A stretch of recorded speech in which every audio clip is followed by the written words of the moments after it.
to the project, yet there he was, receiving applause and praise. My pulse raced as the room erupted in cheers. Laura turned to me, smiling with that practiced condescending charm. "Alex, I need those quarterly reports finished by the end of the day. I'm counting on you," she said. Something inside me finally cracked. 5 years. 5 years of saying yes to every demand. 5 years of late nights and early mornings. 5 years of sacrifices while Mom needed me. 5 years of letting others take credit for my work. 5 years of being nice. I stormed to the restroom, seeking the mirror, and stared at my reflection. My hands shook violently. The woman staring back at me was unrecognizable, drained, furious, and finally done with being overlooked. That was the moment. That was the exact instant I decided. Being nice wasn't enough. Returning to the celebration, I felt a surreal calm, almost as if I were watching myself from outside my body. Laura was laughing with executives, discussing her grand plans. Without thinking, I stepped forward and tapped her shoulder. "I need a word now," I said firmly. Her smile wavered, the one that usually silenced everyone. "Not now, sweetie. The adults are talking." I didn't budge. I held her gaze until the confidence in my tone made her pause. "Fine, Alex, what is it?" Her annoyance was barely masked. "We need to talk in private," I replied, my voice steadier than I expected. All eyes in the room now followed us. She couldn't brush me off without making a scene, so she led me to a quiet corner near the stairwell. "What's so urgent that it couldn't wait?" she asked, glancing at her watch, as if I were wasting her precious time. "I need to know why Ethan is being placed on the Vanguard team when I created the presentation, did all the research, and built the pitch from scratch," I said, heat rising in my chest. Laura's eyes narrowed slightly, her fake smile returning. "Alex, we've discussed this before. Projects are team efforts. As your manager, I decide resource allocation." A spark of anger ignited inside me, fierce and unfamiliar. This wasn't about slides anymore. This was about fairness, recognition, and respect. "I'm not talking about the slides. I'm talking about the team assignments for the account I built. I deserve a place on that team," I said, every word deliberate. Laura laughed, that sharp, dismissive sound. "Deserving has nothing to do with it. Ethan has the right demeanor for client-facing roles. You excel behind the scenes, Alex." "Behind the scenes?" I echoed, my jaw tight. "You mean doing all the work while someone else gets the credit?" Her face hardened. "Watch your tone. We'll discuss this later when you're calmer." I hadn't realized I was raising my voice until I noticed heads turning in our direction. Calm? I thought bitterly. Like me staying until midnight working on this account while she went to her son's basketball game? She stepped closer, lowering her voice into a dangerous whisper. "Alex, I think you should take the rest of the day off. You're clearly not in a professional mindset." I almost caved, almost walked away like always. But then my phone buzzed. A message from the hospital. Mom had been admitted after her fall. The doctors said it was worse than expected. Internal bleeding. Everything stopped. My heart sank. All the hours, all the sacrifices, all the effort I'd poured into being nice, it felt meaningless in that instant. I stared straight at Laura, my voice steady but charged. "I'm not taking the rest of the day off, I'm leaving." Her eyes widened, disbelief flashing across her face. "You're leaving?" she stammered. "Yes," I said, my chest tight, but my mind clear. "I'm done being the person everyone leans on while my work disappears. I'm done sacrificing my family for a place where my effort isn't respected." Her expression shifted quickly, softening in that calculated way she always used. "Alex, please don't act impulsively. I know you're frustrated. You're valuable to this team," she cooed.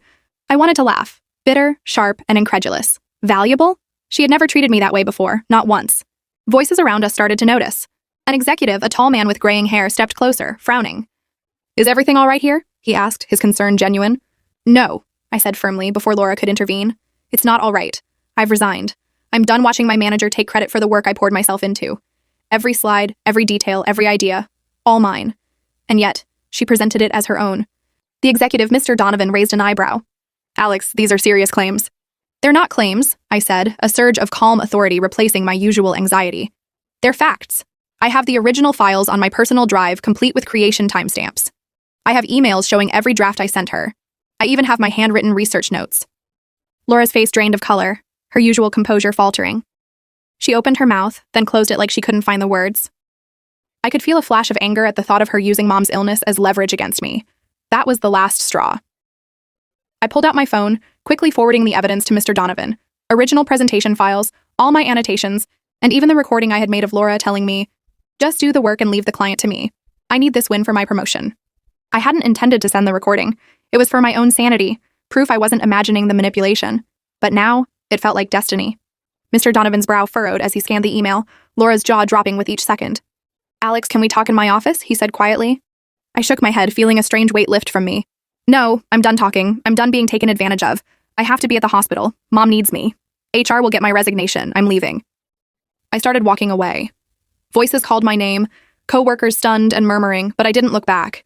Each step felt lighter, freer, as though I had been carrying invisible chains for years. Outside the building, I inhaled deeply. The cold air stung my lungs, but it was the first real breath I'd felt in 5 years. I got into my car and drove straight to the hospital. Mom lay pale against the crisp white sheets, but her eyes lit up when she saw me. "Hey, kiddo, shouldn't you be at work?" I took her hand gently. "They can manage without me. This is exactly where I need to be," I said. Over the next few days, as Mom rested and slowly regained strength, my phone buzzed nonstop. Messages from colleagues, some shocked, some supportive, a few quietly admitting that Laura had exploited them too. I ignored most of them, focusing solely on Mom and on what steps I needed to take next. A week later, with Mom finally napping peacefully in her hospital bed, I began planning my next move. A strange mix of fear and exhilaration coursing through me. For the first time in years, I felt control over my life, and a newfound refusal to ever let someone else take it away. I checked my personal email cautiously, my fingers trembling slightly.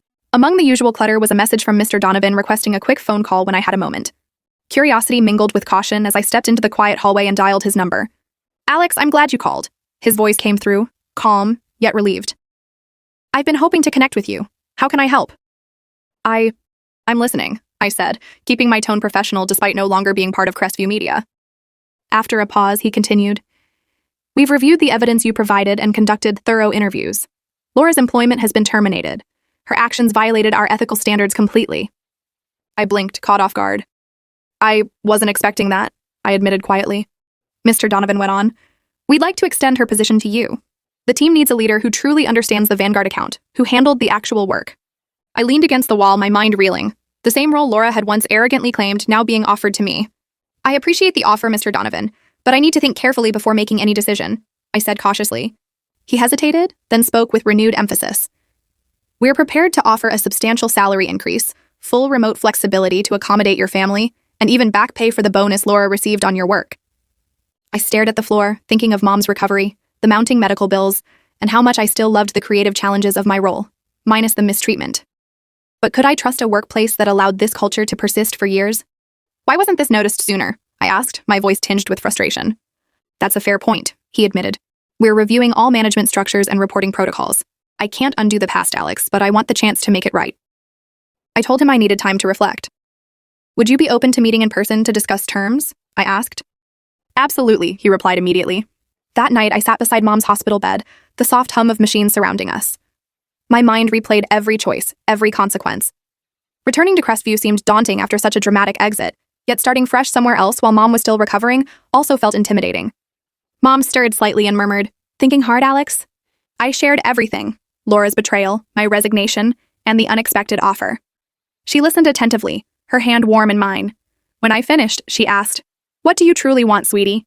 "I don't know," I admitted, voice quiet. "Part of me wants to return and prove I can lead without turning into Laura. Part of me wants a completely fresh start." Mom nodded slowly. "Both are valid. Let me ask, when did you feel most like yourself this past week?" I paused, reflecting, when I finally stood up to her, when I stopped being the doormat. "Exactly," Mom said, a soft smile playing on her lips. "You don't have to decide today, but whatever you do, don't revert to being the old Alex, the one who let people walk over her."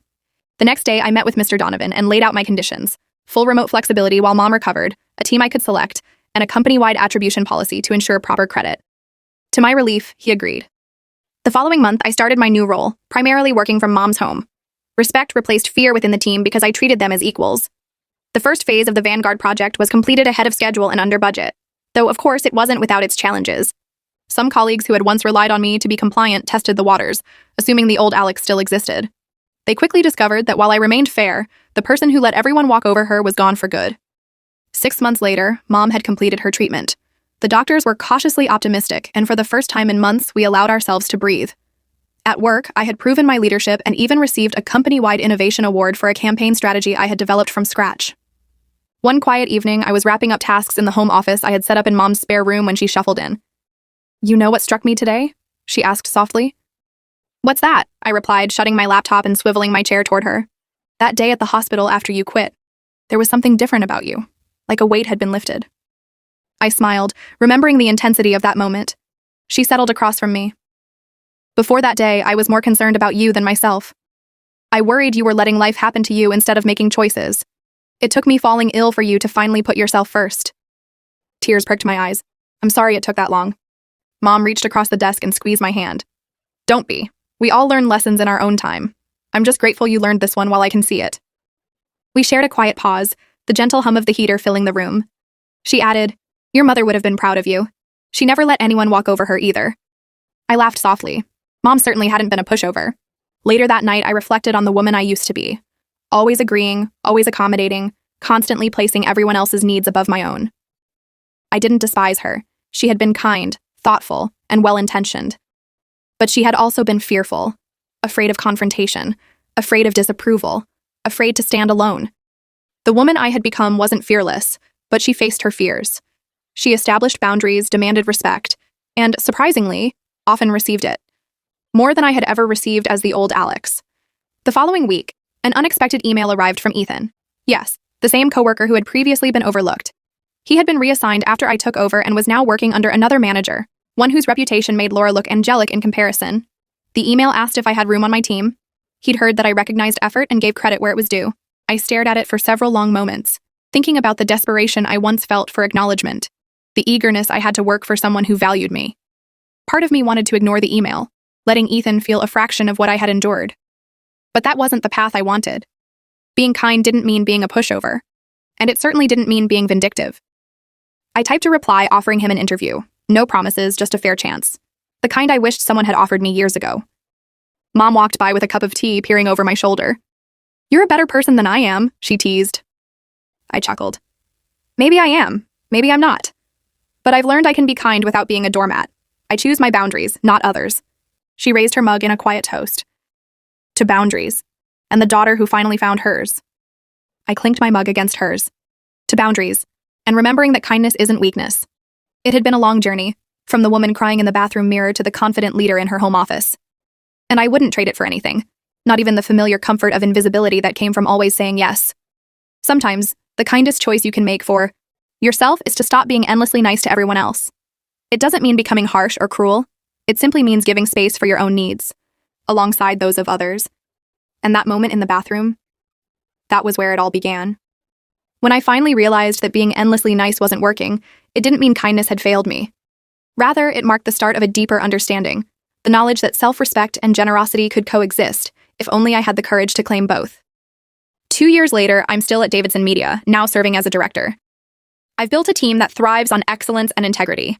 Every contribution is acknowledged by name, no matter the size of the project. Our division has become the one everyone aspires to join.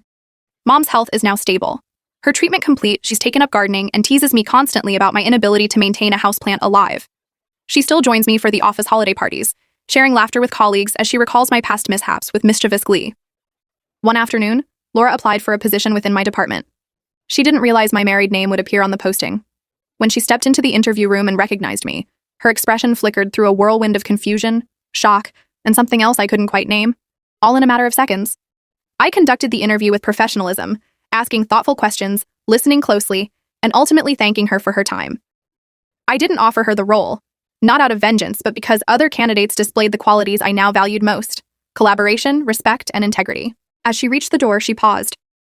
"You've changed, Alex," she said, uncertainty lingering in her tone. I smiled, steady and confident. "Yes, I have. Thank you for noticing." Her brow furrowed. You're thanking me?" "Yes," I said. "Had you not pushed me to the point where I had to stand up for myself, I might never have discovered the strength I needed. In a strange way, you helped me become the person I was meant to be." She simply nodded, speechless, and left the room. That evening, I recounted the story to Mom, who laughed until tears formed at the corners of her eyes. "The look on her face must have been priceless," she exclaimed, slapping her knee. "It truly was," I admitted, smiling. "But the funny part is, I meant every word I said to her. I am genuinely grateful." Mom nodded knowingly. Sometimes the moments we think are the worst end up shaping the very best decisions of our lives. I often think back to that bathroom mirror. The hands trembling, the face streaked with tears, the certainty that something had to change. That was my rock bottom, but it was also the foundation on which I rebuilt everything. So when people ask me, "When did you realize being nice wasn't working?" I tell them this. It wasn't about abandoning kindness toward others. It was about learning to extend the same respect, boundaries, and care to myself. And that change, more than any promotion or victory, has made all the difference.